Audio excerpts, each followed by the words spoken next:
Hello and welcome to Face Off here on France 24. This could be a moment of truth. This week, the so-called Law on Growth and Activity, a major reform bill aimed at boosting the moribund French economy, is presented to the French cabinet. And it includes several explosive proposals such as easing restrictions on Sunday store openings and liberalizing several professions. Those moves are anathema for a number of socialists, and the battle in parliament will be bloody. This just as the pressure on France from its European partners to bring its budget deficit under control is increasing, first and foremost with the direct warning by none other than the German Chancellor herself, Angela Merkel. With me on the set, Philippe Turl from Radio France International and Jean-Marc Conin with Le Figaro magazine. This week, all eyes will be on the finance minister, Emmanuel Macron, who will be presenting what he dubs a major law to try to boost the French economy. A much-anticipated round of new laws from the new finance minister. Emmanuel Macron has been charged with the unenviable task of overhauling France's economy. He's seeking to stimulate the job market and boost revenues by making employment and commercial legislation more flexible. Part of his solution is to allow shops to open on 12 Sundays every year. At the moment, they're only allowed to open for 5 Sundays. He also wants to create international tourism zones that would be open on weekends and in the evening. But left-wingers from the Socialist Party say it's out of the question. They say they'll vote against the law. This is throwing into question all the historical measures and rights that the left has achieved for workers.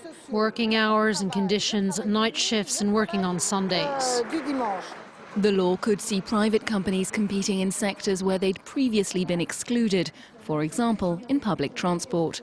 The Macron law would see intercity coach services established as an alternative to the train. The airports of Lyon and Nice could also be privatized. Some regulated professions could see their prices capped, like judicial administrators or solicitors. The bill may still need to be modified to secure backing from a majority of MPs. Oh yes, there will be amendments. And in the end, I'm convinced that the government, while keeping to the line, will listen to what socialist MPs are telling them and what the unions are telling them too. The Macron law will be presented to the Ministers' Council on Wednesday and debated in the National Assembly in the new year.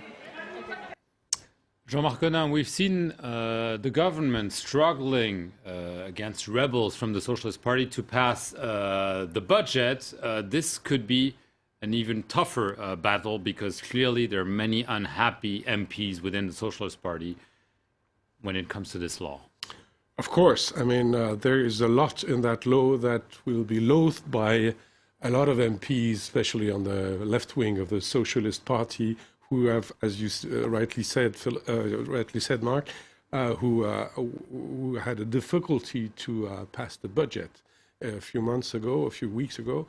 This time they will resist, as we heard Marie-Noëlle Lienemann, for instance, who is a senator, who was strongly against, for example, flexible opening hours for shops, especially on Sundays. They will have plenty of occasions to protest that law. It will be combined with the personality of Emmanuel Macron, who is really a target of that left wing of the Socialist Party. They will take a shot at him because he's a banker, he symbolizes the so-called social liberal wing of the Socialist Party, which is absolutely unacceptable for the left wing.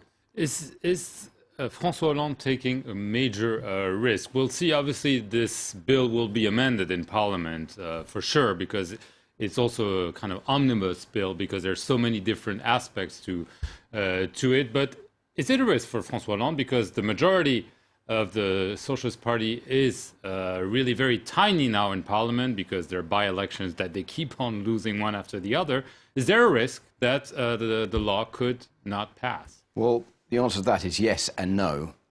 Basically, yes, because for the first time for a long time in France, we'd not got a difference between left and right. We have a difference between left and left, between the far left and the traditional socialist left, and what is being perceived as a more social, liberal, right-leaning left, which is personified by Manuel Valls, the current Prime Minister, and Emmanuel Macron. Of course, this has upset the traditional left, but the problem is that they know that if there's too much of a dissension within the left wing, all chances of ever recuperating any kind of support within the traditional left support group in France is going to be dashed.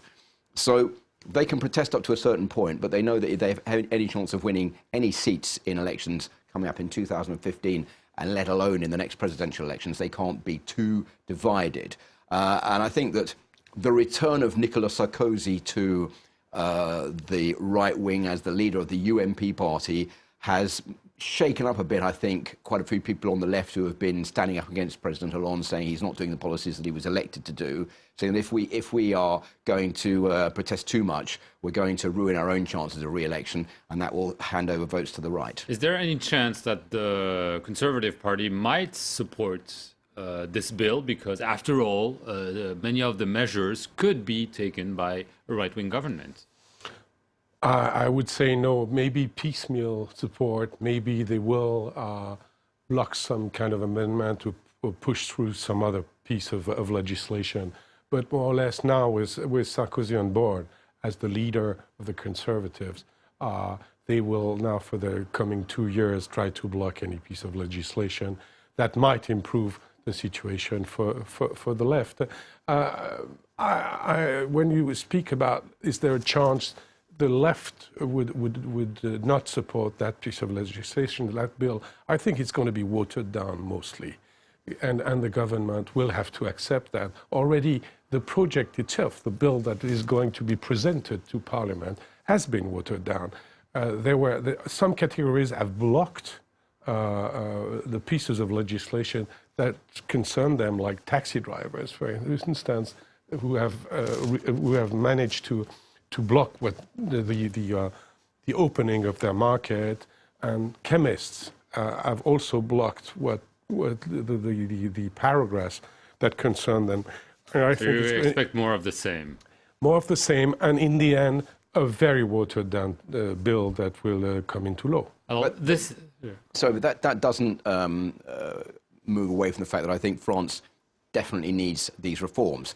That's what Angela Merkel is saying. Let me just get to this, and you answer that. In an interview granted to a German paper over the weekend, Chancellor Angela Merkel said basically that, yes, the reforms, the Commission, the European Commission has made clear that what has been put on the table by France is insufficient, and I would agree with this. And clearly this law that is presented is supposed to be the reform bill, and Angela Merkel is warning France, well, you could be punished if this is watered down or not pushed through. Well, I think France has seriously annoyed Brussels, the European Union, and it's seriously annoyed Germany, the two countries of France and Italy, where they say the reforms are not going fast enough, and France and Italy are the second and third largest powers within Europe after Germany, and they say, well, France isn't basically pulling its weight and doing the necessary reforms. So this Macron reform that is being discussed this week is obviously going to be welcome, but will it be enough for the Germans and for Brussels?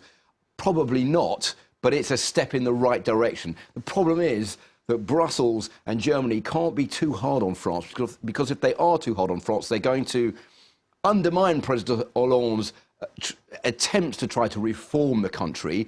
And already there's so much lack of confidence amongst French people that if they bring in more, for example, penalties into France because they haven't respected European Union budget limits, then it's going to undermine even more the confidence in this country and work against President Hollande. So why is Angela Merkel speaking out, even though it's carefully, but it's been noticed by French politicians? We've seen some very vivid reactions. Is she working against François Hollande?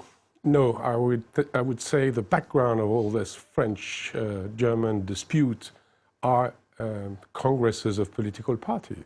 She's just having her Christian Democratic Union, having her Congress right now, annual Congress, and she wanted to be, wants to be re-elected. But she had no risk of not being elected. She had no risk, but she wants to silence any discordant voice because the basis of her party is very, very angry about France not doing its homework. And they mean it, and Angela Merkel has given that interview to keep that wing, that Francophobic wing, silent. On the other hand, you have the Socialist Party, which is about to have its own Congress next June. And when you look at what Macron is now compelled to say, how Manuel Valls, the Prime Minister, who was such a flamboyant liberal a few weeks ago, and now he is he's toning down his reforms. There is also the risk, and all those people in the Socialist Party don't want to be shot at the party Congress. So the background, I agree with you, Philip, there is a necessity, and it's urgent to make reforms, and Brussels and Berlin are expecting it. But the background, the Socialist Party is also a big obstacle to reform now. Okay, we'll have to leave it there. Obviously, we'll see how this law fares in Parliament in the coming weeks. Will be interesting to see how it is seen in Berlin and in Brussels. Thank you very much for watching this edition of Face Off. We'll see you next week here on France 24.